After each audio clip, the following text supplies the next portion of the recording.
2부 셀링 아메리카 5장 미국적 방식. 불안과 염려로 가득한 시간이었다. 수천 명의 뉴트라이트 독립 사업자는 물론 제이와 내 상황도 좋지 않았기 때문이다.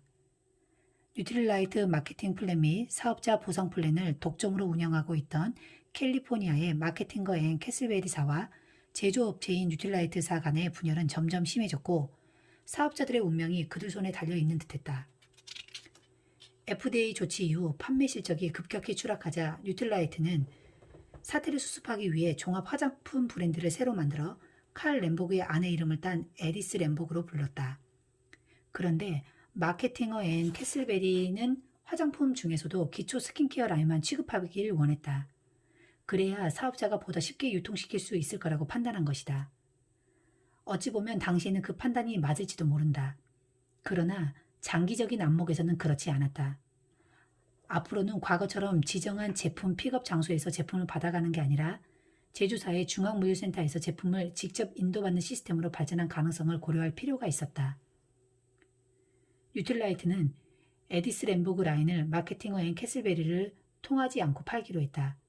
우리가 독립사업자라 마케팅거 앤 캐슬베리와 상관없이 뉴트라이트와 직접 계약을 맺으면 될 거라고 생각한 것 같다. 제조사와 유통사 사이에 갈등에 낀 우리의 파트너 사업자들을 보호하기 위해 제이와 나는 보다 안전한 회사를 만들어야겠다는 결론을 내렸다. 사업 성공에 도움을 준 뉴트라이트의 기존 마케팅 플랜과 보상 플랜은 그대로 유지하고 뉴트라이트 제품도 계속 판매하되 우리가 직접 공급할 수 있는 제품을 추가해야 안전할 것이었다. 늘 우리의 사업체를 직접 차리고 싶다는 생각을 해왔는데 드디어 그 시기가 온 것이다. 우리는 더 이상 풋나기 총각들이 아니었다. 이미 결혼해서 아이들까지 있었다. 제이가 우연히 본 금발의 예쁜 처녀를 기억하는가? 제이는 곧 그녀의 이름이 베티 진 호익스트라라는 걸 알아냈고 내가 결혼식 들러리를 서는 가운데 두 사람은 1952년 결혼에 골인했다. 이듬해 2월 나도 헬렌 벤 비셉과 결혼했다. 제이와 내가 새로 회사를 차렸을 때 우린 둘 다 아이들까지 있는 가장이었다. 우리는 미시건주의 작은 시골 마을 에이다에 나란히 집을 지어 살았고 후에 그 집은 글로벌 아메이사의 본사가 되었다. 여하튼 우리 둘만 생각해서 해결될 일이 아니라 많은 사람의 미래가 달린 일이었다. 예전처럼 무작정 사업체를 처분하고 훌쩍 바다로 모험을 떠날 수 있는 상황이 아니었다. 그런데 지나고 보니 우리가 결정한 일은 무작정 배를 타고 바다로 나가 모험보다 결코 덜하지 않은 모험이었다. 과연 사람들이 잘 알지 못하는 다단계 마케팅 방식의 사업을 받아들일까? 뉴트라이트 시절에 우리가 후원한 파트너 사업자가 우리와 다시 함께 해줄까? 경쟁력 있는 제품을 찾을 수 있을까? 이런 의문 앞에서도 담대하게 결단할 수 있었던 것은 우리가 이미 위험을 무릅쓰고 여러 모험을 해보았기 때문이었다. 제대 후 벌인 여러 사업부터 카리브해 항해에 이르는 도전과 모험의 경험이 없었다면 제이와 나는 또다시 아니 이전보다 훨씬 위험이 클 수도 있는 새로운 사업을 시작할 엄두를 내지 못했을 것이다. 아무것도 확실하게 보장받을 수 없는 상황임에도 불구하고 우리는 성공할 거라는 신념의 힘을 다시 끌어올리기로 했다. 그해 여름에는 파트너 사업자들과 함께 휴가를 보내기로 했었는데 우린 그 모임에서 사업 계획을 공식 발표하기로 했다. 많이 놀라겠지만 일부러 회의를 소집하는 번거로움 대신 어차피 함께하기로 한 휴가지에서 자연스럽게 알리는 편이 더 나을 것 같아서였다. 1958년 여름 로어 미시건의 아름다운 호수와 숲, 낮은 언덕으로 둘러싸인 작은 관광지 샤를르부아에서 우리는 파트너 사업자들에게 그 결정을 발표했다. 더불어 우리와 함께하는 사람에게는 기존 뉴트라이트 사업을 할 때 갖고 있던 스폰서링 체계를 그대로 지켜주겠다고 약속했다. 이어 참석한 사업자 중 톱 리더들은 따로 모아 향후 사업안을 논의하는 이사회를 구성했다. 이사회의 명칭은 아메리칸 웨이 어소시에이션으로 하기로 합의했다. 당시 우리는 미국인의 기업가 정신을 믿었고 지금도 믿는다. 우리는 그 창업 정신을 한마디로 표현하는 단어가 바로 미국적 방식이라고 생각했다. 여론조사 결과도 대다수 미국인이 자기 사업을 원하지만 실제로 그 꿈을 이룬 사람은 극히 드물다는 사실이 분명했다. 우리가 그때 추구한 사업 형태가 자기 사업, 그것도 외롭게 홀로 하는 것이 아니라 함께하는 자기 사업이었다. 우리는 본사 경영진의 지원과 동시에 각자의 스폰서 라인 안에서 도움을 받으며 사업할 수 있는 기회를 제공하고 싶었다. 각자가 모여 커다란 하나를 이루도록 말이다. 미국 경제의 근간이 된 자유경제 시스템의 테두리 안에서 마음껏 자기 사업을 펼치는 것만큼 미국적인 방식이 또 있을까? 아메리칸 웨이 어소시에이션이라는 이름이 너무 긴 것 같아 약자로 아메이라고 이름 붙인 우리의 회사가 드디어 출범했다. 앞서 말했듯 아메이는 휴가지 샤를르부르아에서 우리가 직접 후원한 파트너 몇 명과 함께 출발했다. 우리는 함께 모여 사업 계획안을 도표로 그리고 바닥에 펼친 다음 의견을 나누었다. 그들은 독립사업가지 우리의 피고용인이 아니었으므로 남든 떠나든 자유였다. 아무것도 확실하게 보장된 것이 없었음에도 불구하고 고맙게도 그들은 우리와 함께 하겠다고 결정했다. 뉴틸라이트 사업 초기에 하도 거절을 많이 받아 적응이 된 제이와 나는 그들이 거절해도 어쩔 수 없다고 생각했지만 놀랍게도 거기 모인 파트너 중 한 명도 그 자리를 나가지 않았다. 참으로 감사했다. 그곳에 모인 사람들 중 다수가 이후 수십 년간 아메이 사업으로 큰 성공을 거두었고 이제는 그들의 자녀가 대를 이어 성공적으로 사업을 해나가고 있다. 이 일을 통해 우리는 진정한 리더십이 무엇인지 배웠다. 무엇보다 우리는 앞장서서 리드하겠다는 결단과 용기를 냈고 사람들은 모두 우리를 따라주었다. 그들이 그렇게 한 이유는 제이와 나를 존중하는 것은 물론 우리가 함께 하자고 제안한 것에서 자신이 존중받는다고 느꼈기 때문이라고 믿는다.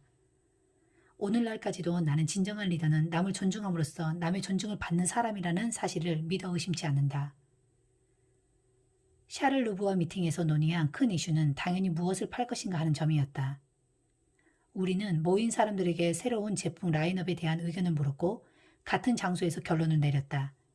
그중 한 사업자가 디트로이트의 한 중개업체가 만드는 프리스크라는 주택용 다목적 세정제를 소개했다. 그 제조업체를 잘 아는 그가 직접 공장에 가서 샘플 몇 개를 갖고 와 사업자들에게 나눠주고 고객이 써보게 했다. 다행히 반응이 아주 좋았다. 결국 우리는 디트로이트 공장에 제품을 주문해 에이다에 있는 우리 집까지 운송해왔다. 우리 집 지하실이 아메이 최초의 사옥이자 물류창고가 된 셈이다. 오늘날 에이다 언덕배기 위 1마일 길이의 아메이 글로벌 본사와 커다란 공장 주변을 차로 지나는 사람들은 도대체 이런 시골에서 어떻게 아메이사를 시작할 수 있었는지 의아해야 한다. 미혼일 때부터 결혼하면 옆집에 살자고 약속한 제이와 나는 함께 집을 지을 부지를 찾았다. 그러다가 강이 보이는 경치 좋은 그 언덕에 땅을 조금 샀다. 그렇게 집터를 마련하고 나서 얼마 후 우리는 차례로 결혼을 했다. 두 사람의 아내는 살고 싶은 곳을 고르지도 못한 채 고맙게도 우리의 결정을 받아주었다. 두 가정이 그곳에 살았기 때문에 아메이도 자연스럽게 거기에서 출발한 것이다. 그랜드 레피지에서 동쪽으로 5마일 떨어진 에이다는 여전히 시골 마을이다. 지붕이 있는 다리, 가로수를 따라 서 있는 한적한 주택들, 교차로에 상점이 있는 전형적인 그 소도시는 아메이 초기 무렵에는 더더욱 아무것도 없는 시골이었다. 어릴 때 나는 그곳에서 살고 싶다는 생각을 했다. 중학교 때 학교에서 도시 생활과 시골 생활의 장단점을 토론했는데 시골 생활의 장점을 발표한 나는 신기하게도 에이다를 예로 들었다. 마을 한가운데에 강이 흐르고 아이들을 키우며 살기에 좋은 전원이면서도 근방의 대도시 그랜드 레피지와 멀지 않다는 지리적 요건까지 갖춘 최적의 모델 말이다. 물론 언젠가 내가 진짜로 그곳에 집도 짓고 회사까지 차리게 될 줄은 꿈에도 몰랐다. 아메이를 시작하면서 우리 집 지하실은 물류창고로 제2의 집 지하실은 사무실로 썼다. 전화기는 한 대만 넣고 상대방에게 걸려온 전화면 벨을 눌러 받으라고 알렸다. 헬렌은 타자를 칠 줄 알았기 때문에 우리가 최초의 정식 직원을 채용할 때까지 서류 업무를 도왔다. 제이는 제품 안내서와 월간 사보를 직접 구식 타자기로 치고 등사판에 복사한 다음 탁구대에 올려놓고 붙여서 책자를 제작했다. 찍을 분량이 점점 많아지자 제이는 잔디를 깎던 젊은이를 채용해 제본을 맡겼다. 그렇게 그는 아메이 인쇄소의 최초 책임자가 되었다. 이후 직원 2명을 더 뽑아 주문서 작성과 실적관리, 수당 지급 등의 사무를 맡겼다. 아내 헬렌은 마무리가 덜 되어 골조가 훤히 드러난 지하벽에 걸스카우트 시절의 핑크색으로 염색한 커튼천을 둘러 내 사무실을 예쁘게 꾸며주었다. 아내의 정성스러운 장식에도 불구하고 우리 회사의 본사 사무실은 여전히 중고 철제 책상과 마룻바닥에 쌓인 세제 상자밖에 없는 가정집 지하실이라는 사실을 감출 수 없었다. 하지만 희망이 있었기에 우리는 행복했다. 솔직히 아메이가 우리 집 지하실을 벗어나 더 성장할 거라고 장담할 수 있었던 것은 아니다. 단지 내 집에서 내 사업을 시작할 수 있다는 사실에 감사했고 앞으로 잘 될 거라는 막연한 희망을 품고 있었을 뿐이다. 그래도 행복했다. 특히 아내 헬렌의 수고와 노력에 감사한다. 남편이란 사람이 집 지하실에서 도대체 무슨 사업을 하겠다는 건지 헷갈렸을지도 모르지만 아무튼 아내는 씩씩하게 그 모험에 동참했다. 사업자들은 우리 집 지하창고에서 자신이 판매할 프리스크를 가져갔다. 나는 거기에 베란다에서 쓰는 그네 의자를 접어서 갖다 놓고 오하이오 주에서 물건을 가지러 오거나 미시건 주에서 사업 설명을 할 계획이 있는 사업자들이 하룻밤 잘 수 있게 했다. 우리는 미시건과 오하이오에 사는 고객에 한해 배달도 해주었다. 우리 집 세탁기와 건조기는 제품 포장대 역할을 했다. 판매 물량이 점점 늘어나자 제이와 나는 앞으로 남의 물건을 판매 대행만 할 게 아니라 우리가 직접 제조도 해야겠다고 생각했다. 물론 우리는 남이 만든 제품도 원료나 품질을 철저히 관리했다. 우리 집에서 1마일만 가면 고속도로가 나오는데 거기에 주차장이 아주 지저분한 흰색 벽돌 주유소가 있었다. 우리는 주유기 2대를 놓고 마을 농부들이 모는 트럭에 주유를 해주거나 농기계를 수리해주던 2A급짜리 주유소 건물과 주차장을 구입해 우리의 공장을 만들었다. 앞으로 주차 공간도 더 필요할 것 같아서 의논 끝에 주변 부지 2에이커를 더 샀다. 우리는 그 건물을 창고와 사무실로 썼다. 사무실 뒤쪽에는 욕실과 침대를 마련해 창고 관리직으로 채용한 우리의 첫 직원 청년에게 숙소로 내주었다. 이어 동네 청년 1명을 더 채용해 우리 회사의 사업 간판을 그리게 했다. 간판에 아메이, 가정 및 산업용 제품이라 쓰고 아메리칸 웨이 어소시에이션도 붙이고 나니 어엿한 사업과 간판을 갖춘 진짜 회사의 모습이 되었다. 그곳에서 첫 제품을 생산한 우리는 물류창고까지 갖춘 덕분에 사업자에게 직접 제품을 건네줄 수 있었다. 또 지나가는 사람들도 그곳에 회사가 생겼다는 걸 한눈에 알아보았다. 기존의 프리스크에서 이름을 바꾼 우리의 첫 작품은 LOC가 대성공을 거두면서 우리는 보다 다양한 제품 라인업을 구성할 발판을 마련했다. 그 제품이 성공한 첫 번째 요인은 값싼 석유 찌꺼기가 아닌 코코넛 오일에서 추출한 원료로 만든 천연 제품이라는 데 있었다. 초기의 제품 안내서에는 LOC를 채소 세정제로 표기했다. 이 제품은 천연이라는 장점뿐 아니라 다른 제품에서 볼 수 없는 탁월한 세정력과 얼룩 제거 능력이 있어서 날개에 돋친 듯 팔려나갔다. 마침 사회적으로도 유기농 천연 제품에 대한 관심이 막 생기기 시작한 터라 타이밍도 좋았다. 석유 찌꺼기를 원료로 만든 세제류는 환경과 수질을 오염시키는 주범이다. 그런 세제로 설거지나 세탁을 하면 찌꺼기가 하수도로 흘러들어가 하천의 거품을 만들고 오염시켜 환경과 생태계를 파괴한다. 그러나 LOC는 생분해성이라 일정 시간이 지나면 물에서 자연분해되고 고농축이기 때문에 포장이나 운송비를 절감해 환경보호에도 일조했다. 이건 수십 년이 지나서야 인정을 받았다. 두 번째로 만든 제품은 SA8이라는 세탁세제다. 이 제품 역시 생분해성 계면활성제를 썼고 고농축이었다. 뉴틸라이트 시절부터 시대를 앞선 제품을 취급한 우리는 아메이 제품으로도 환경보호에서 시대를 앞선 주자였다. 우리가 미국적 방식, 즉 아메리칸 웨이를 강조하기 위해 제품 용기에 적, 백, 청색으로 로고를 그려넣자 성조기로 포장을 한다고 비난하는 사람들도 있었다. 우리 회사의 로고는 아주 심플했다. 방금 타작에서 찍은 듯한 느낌의 대문자 암웨이가 그것이다. 포장에도 우리의 변치 않은 슬로건인 집까지 배달해주는 지방관리 노하우란 문구를 넣었다. 세제류 몇 가지를 추가로 라인업하자 우리 회사는 곧 비누 회사로 유명해졌다. 우리 회사의 전략을 묻는 사람과 사업자들에게 나는 간단 명료하게 대답했다. 비누죠. 아메이가 왜 비누를 파느냐고요? 간단해요. 비누를 쓰지 않은 사람은 없으니까요. 다 쓰고 나면 반드시 또 사야 하죠. 비누를 써보는데 샘플이 필요한 것도 아니고 마음에 들지 않으면 환불이 되니까 안심하고 사서 써볼 수 있죠. 하지만 아무리 누구나 쉽게 쓰는 세제라 해도 우리는 사업자들에게 LOC를 본인이 먼저 써보고 그 장점과 효과적인 사용법을 숙지해 고객에게 시연해 주도록 권했다. 제이는 놀라운 리스크 이야기라는 제목으로 제품에 대한 글을 써서 사보에 싣기도 했다. 우리는 사업자들에게 그저 말로만 제품을 홍보하지 말고 고객에게 반드시 그 효과를 보여주라고 일렀다. 우리는 친구로부터 물건을 사는 것, 제품의 효과를 직접 보여주고 집까지 배달해 주는 것, 그리고 고객을 위한 부가가치 창출이 아메이 사업의 특징이라고 생각했다. LOC, SAA를 비롯해 구두약, 시멘트 바닥 청소 세제, 가구 왁스, 자동차 세정제 등의 인기가 높아지면서 제품 생산을 하느라 바빠졌지만 제이와 나는 여전히 차를 몰고 멀리까지 새로운 사업자를 후원하러 다녔다. 1960년대 초에 나는 이미 뉴욕주, 워싱턴주, 텍사스주, 캐나다 중부의 매니토바주에 이르는 거리를 달려 후원 활동을 했다. 우리는 일회성 판매 목적보다 장차 파트너 사업자가 될 가능성이 큰 고객을 만나는 데 목표를 두고 후원 활동을 한 것이다. 새로운 사람이 등록하거나 누군가가 제품을 사면 혹은 사업 파트너에게 새로운 고객이 생기면 굉장히 신나고 즐거웠다.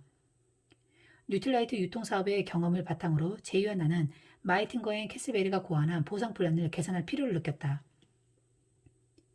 성취 정도의 근거에 보다 공정하고 높은 수입을 보장하는 보상 플랜을 만들고 싶었기 때문이다.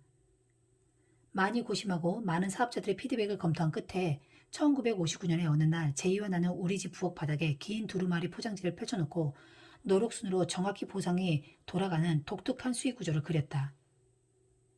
각자의 매출 실적뿐 아니라 본인이 후원한 각 파트너의 매출 실적, 나아가 그 파트너의 실적까지도 본인의 수입에 영향을 미치는 공정한 보상 플랜이었다. 누군가를 후원하고 그 사람이 또 누군가를 후원하는 스폰서링이 계속 반복된다고 가정할 때 얼마나 많은 사람이 한 라인에 들어올 수 있는지 상상이 간다면 우리가 두루마리 포장지를 쓸 수밖에 없었던 이유를 이해할 수 있을 것이다. 그리고 또 그리다 보니 두루마리는 부엌 바닥을 지나 계단 아래까지 내려갔다. 바닥에 꿇어 앉아 그 긴 종이에 엄청난 사람의 수와 금액을 계산하는 복잡한 도표를 그리던 제이와 내 모습이 상상이 가는지 모르겠다. 그 도표를 그릴 당시 우리는 아메이가 언젠가 수백만 명의 사업자가 보너스를 지불받기 위해 첨단 컴퓨터를 사용할 거라는 사실을 몰랐다. 그땐 컴퓨터가 없었으니까. 어쨌거나 우리의 꿈은 두루마리 포장들을 다 쓸 만큼 원대했다. 우리는 사업자의 한 후원 라인에서 밑으로 200단계 혹은 그 이상 가는 다운 파트너들의 실적까지도 본인의 수입에 영향을 미치는 보상 플랜을 만들었다. 또 한 라인의 다운 파트너만 해도 1000명 이상 나오는 네트워크가 언젠가 생기리라고 예상했다. 도대체 돈이 어디서 멈출 수 있는 걸까? 그걸 알기 위해 우리가 그토록 많은 동그라미를 그리며 계산을 해본 것이다. 우리는 그 보상 플랜을 패스스루 방식이라고 명명했다.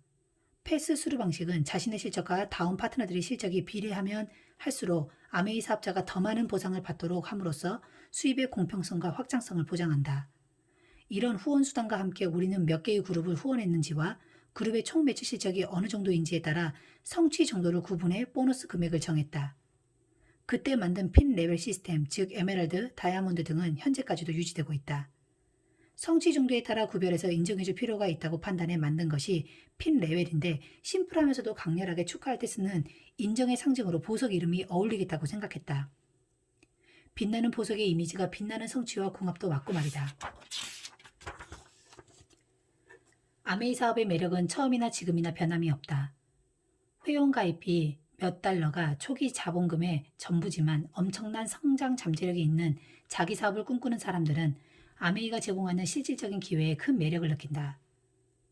제조나 물류에 신경 쓸 필요 없이 회사가 제공하는 수백 가지 제품을 유통시킬 권리를 갖는 동시에 이 사업을 함께하도록 후원한 파트너의 실적에 대해 일정한 권리를 보장받기 때문이다. 다시 말해 본인의 판매 실적뿐 아니라 본인이 후원한 파트너, 그 파트너의 파트너, 계속 그런 식으로 끝없이 이어지는 다운라인 파트너의 그룹 실적에 대한 보상도 약속받는다. 나아가 본인의 네트워크를 자녀에게 상속해주거나 제3자에게 팔 수도 있다. 한국은 아직 상속만 가능하다.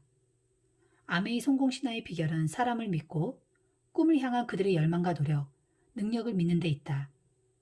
우리와 함께 시작한 창단 멤버격 사업자들에게 얼마나 감사하는지 말로 다 표현할 수 없다.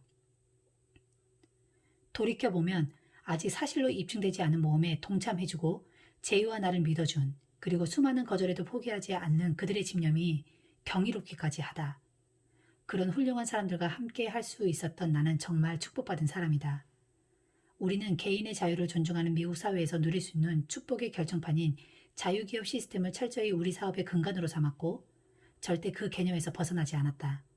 그래서 회사 이름도 자랑스러운 아메리칸 웨이로 지은 것이다. 아메이사는 피델 카스트로가 쿠바에서 공산 정권을 장악한 해에 출발했다. 그보다 2년 앞서 소련이 스푸트니크 군사위성을 쏘아 올렸고 1961년에는 달 착륙에 성공했다. 지금은 이해하기가 어렵겠지만 미국의 자유와 삶의 방식을 수호하기 위해 목숨을 걸고 2차 세계대전을 승리로 이끈 미국인은 당시 공산주의의 움직임에 초미의 관심을 기울이며 만약 공산주의가 또다시 득세하면 어쩌나 하는 우려로 가득했다. 심지어 이제는 공산주의가 대세이며 미국도 공산할 수 있다는 생각을 하는 사람도 있었다. 그런 상황에서 아메이사를 세운 우리는 돈을 벌기 위해 회사를 차리는 건 옳다. 그렇다면 회사를 운영하는 목적은 무엇인가? 우리 사업에 돈을 버는 목적 말고 또 다른 어떤 상징적 의미가 있어야 하는가를 진지하게 고민한 결과 자유기업 시스템을 수호하자는 결론을 내렸다. 독립적인 사업을 꿈꾼 우리는 개인의 자유로운 사업 기회를 보장해주는 것이 미국의 건국 이념과 일치한다고 믿었다. 이 땅에서 누구든 독립적인 사업을 원하는 사람은 그 기회를 부여받아야 한다. 나는 첫 번째 책 믿음에서 내가 얼마나 자유기업 시스템의 신봉자인지 밝혔고 셀링 아메리카 연설에서도 미국 경제제도를 강력히 지지했다. 나는 말로만 하는 이론은 믿지 않는다. 미국의 경제 발전을 가능하게 한 자유기업 시스템을 지지하는 내 믿음과 그걸 지키고자 하는 열망은 우리 사업이 성장하면서 함께 커져갔다. 그리고 비만 오면 잠기던 시골 총구 속의 허허벌 판에는 공장과 창고, 사무실이 속속 들어섰다. 그곳이 오늘날 글로벌 아메이의 본사다.